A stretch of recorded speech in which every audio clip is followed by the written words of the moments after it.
7 साल की अंजलि को पीरियड्स आ रहे थे और वो बच्ची बेहद परेशान थी। जी हाँ, ये सच है। ये बात तो आप सभी ने अपने आसपास नोटिस की ही होगी कि आजकल लड़कियां कुछ जल्दी ही प्यूबर्टी को हिट कर रही हैं। मगर इसके पीछे का कारण क्या है? अगर मैं कहूँ दूध, तो क्या आप यकीन करोगे?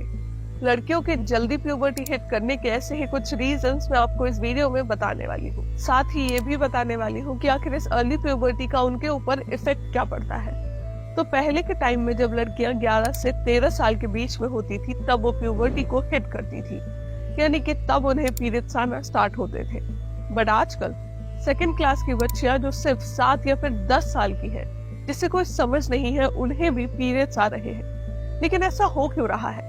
तो इसके 4 मेजर रीजंस हैं, और उन रीजंस में से पहला है मिल्क यानी कि दूध। एक इन्वेस्टिगेशन के दौरान ये पता लगा है कि 100 में से 100 डेयरी ओनर्स गाय या फिर भैंस में ऑक्सीटोसिन नाम के केमिकल इंजेक्ट कर रहे हैं, जिससे उन्हें कुछ लीटर दूध ज्यादा मिल जाता है। बता दें कि ऑक्सीटोसिन केमिकल का यूज इंडिया में इलीगल है, मगर फिर भी इसे यूज किया जा रहा है लगभग हर डेयरी फार्म में। इस केमिकल से गाय और भैंस की जिंदगी खराब हो रही है। साथ ही उनका दूध पीने वाले फीमेल चाइल्ड में भी ये जहर का काम कर रहा है।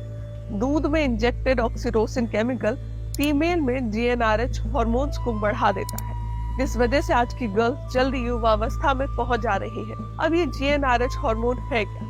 चलिए जल्दी से जान लेते हैं। तो प्यूबर्टी शुरू होने की शुरुआत इंसान के ब्रेन से होती है, फिर चाहे वो लड़के की बात हो या फिर लड़की की। सबसे पहले ब्रेन का एक पार्ट हाइपोथैलेमस, जिसके अंदर गोनाडोट्रोपिन रिलीजिंग हार्मोन यानी कि जीएनआरएच प्रेजेंट होता है।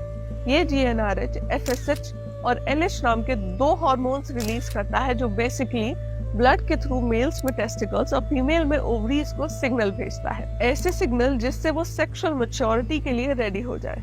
अब अगर ये प्रोसेस गर्ल्स में 11 से 13 साल के बीच हो रहा है, मेल्स में 13 से 14 साल में, तो this is completely normal. But अगर ये प्रोसेस एवरेज एज से पहले हो रहा है, यानी कि 7 साल की उम्र में ही अगर बच्ची को पीरियड्स आ रहे हैं, तो वो कहलाता है प्रिकॉशियस प्यूबर्टी या फिर अर्ली प्यूबर्टी। पिछले 10 सालों में अर्ली प्यूबर्टी के केसेस इंडिया में बहुत तेजी से राइज हुए हैं, which is not good at all. Early puberty का रीजन नंबर 2 है cosmetics, personal care products and plastic का यूज। नाउडेज हर बच्चे को परफ्यूम, लिपस्टिक, बॉडी स्प्रे और कॉस्मेटिक्स का यूज करने का शौक है। पेरेंट्स भी उन्हें बढ़ावा दे रहे हैं। उन्हें ये बात पता होनी चाहिए कि इन सारे प्रोडक्ट्स को ही यूज करने से हमारी स्किन बिस्फेनॉल यानी कि बीपीए केमिकल्स को बहुत ही ज्यादा अब्सॉर्ब कर लेती है। According to the research of mental and university of Columbia, जो भी बच्चियां कॉस्मेटिक्स ज्यादा यूज करेंगी, उन्हें अर्ली प्यूबर्टी होगी ही होगी।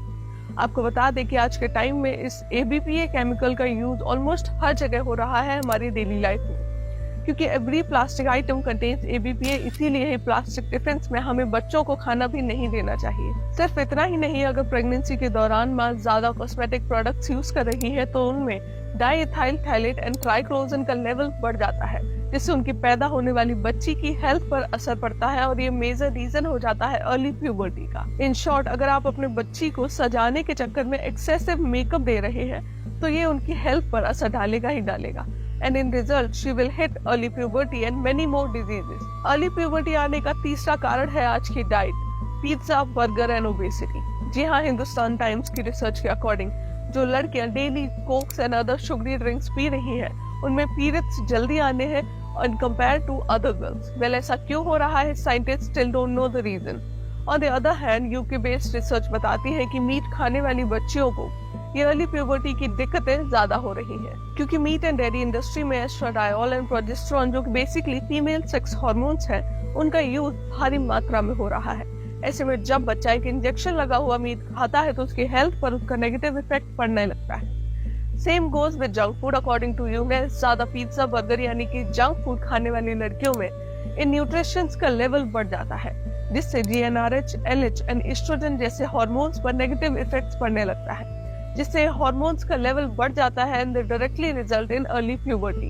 कैप्लोविट्स की रिसर्च के अकॉर्डिंग जंक फूड खाने से बॉडी फैट बढ़ेगा, और बॉडी फैट इम्बैलेंसेस में result in hormone imbalances, which again results in early puberty. अब अगर अर्ली प्यूबर्टी हिट होने के 4th रीजन की हम बात करें, तो वो है वॉचिंग डर्टी कंटेंट। जब भी हम कोई डर्टी कंटेंट देखते हैं, तो हमारा ब्रेन कई तरह के हार्मोन्स रिलीज करता है, जैसे कि dopamine, oxytocin, adrenaline, serotonin and endorphins. Etcetera. In hormones की वजह से ही मूड स्विंग्स के ग्राफ बढ़ जाते हैं। ऑक्सीटोसिन के बारे में हम पहले ही बता चुके हैं, which directly leads to early puberty। Early puberty के सारे मेजर रीजन हम डिस्कस कर चुके हैं। अब बात करते हैं इंडिविजुअल पर होने वाले इसके इफेक्ट की। फर्स्ट इम्पैक्ट तो ये है कि according to APA early puberty की वजह से इंडिविजुअल्स की मानसिक हालत खराब होने के चांसेस बढ़ जाते हैं। According to an American research, early puberty की वजह से फीमेल्स में ब्रेस्ट कैंसर के रिस्क बढ़ने के चांसेस बहुत ज्यादा हो जाते हैं। Third impact is according to the citizen report, in India schools में प्रॉपर सैनिटेशन है ही नहीं और अर्ली प्यूबर्टी होने की वजह से लड़कियां शर्म के मारे स्कूल ड्रॉप कर रही हैं। After discussing the issue at last, I just wanted to say कि मुझे नहीं लगता है कि मेकअप, फास्ट फूड और कई तरह के उलूल जुलूल तरह की चीजें हमारी हेल्थ से ज्यादा इंपॉर्टेंट है। अगर आप वेस्टर्न कल्चर को फॉलो भी करना चाहते हो तो आप अपने कल्चर को भी उसी में अडॉप्ट करो। फॉर एग्जाम्पल, अगर आपको कॉस्मेटिक्स का शौक है तो आप यूज करिए उसे, लेकिन ऑर्गेनिक। अगर आपको मेरी ये वीडियो पेशकश पसंद आई हो तो शेयर जरूर करिएगा। साथ ही ऐसी और फ्यूचर कंटेंट के लिए मुझे फॉलो करना ना भूलिए। जल्द ही फिर मुलाकात होगी एक नई वीडियो के साथ। तब तक के लिए नमस्कार।